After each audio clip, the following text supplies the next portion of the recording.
চন্দননগরে দক্ষিণ আফ্রিকা দলের সঙ্গে প্রদর্শনী ক্রিকেট ম্যাচ। দক্ষিণ আফ্রিকা জোহানেসবার্গে ওয়াটারস্টোন কলেজের সঙ্গে প্রদর্শনী ক্রিকেট ম্যাচ খেলে Chandannagar sporting club. Chandannagar boys ক্লাবের শতবর্ষ উপলক্ষে এই ম্যাচ অনুষ্ঠিত হলো মানকুণ্ডু স্পোর্টিং ক্লাবের মাঠে। 3 উইকেটে এই ম্যাচ জিতে যায় দক্ষিণ আফ্রিকার দলটি।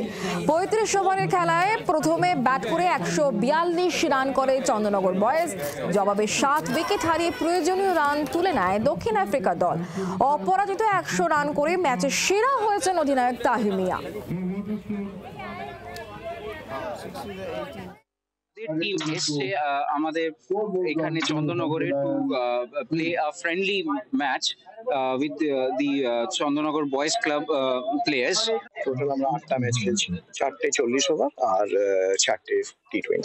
এটা একটা বাচ্চাদের খেলা, একটা প্রদর্শনী ম্যাচ। বয়েজ ক্লাবের শতবর্ষ সেই উপলক্ষে একটা আমরা ম্যাচ করছি। ওরা সাউথ আফ্রিকা থেকে এসছে, একটা স্কুল টিম, কলেজ টিম আর কি, তারা এসছে। আমরা চাইছি বাচ্চারা যাতে একটা অন্য প্রভিন্সের টিম, একটা অন্য দেশের ছেলেদের সাথে খেলবে। তাদের ছোট ছেলে এখন থেকেই শিখবে আর কি, যে অন্য দেশের ছেলেদের সাথে অন্য ভাষায় কথা হচ্ছে, অন্যরকম একটা এনভায়রনমেন্ট, সেই এনভায়রনমেন্ট থেকে অনেক কিছু শিখবে। বাংলার আওয়াজ, বাঙালির আবেগ, জি 24 ঘন্টা।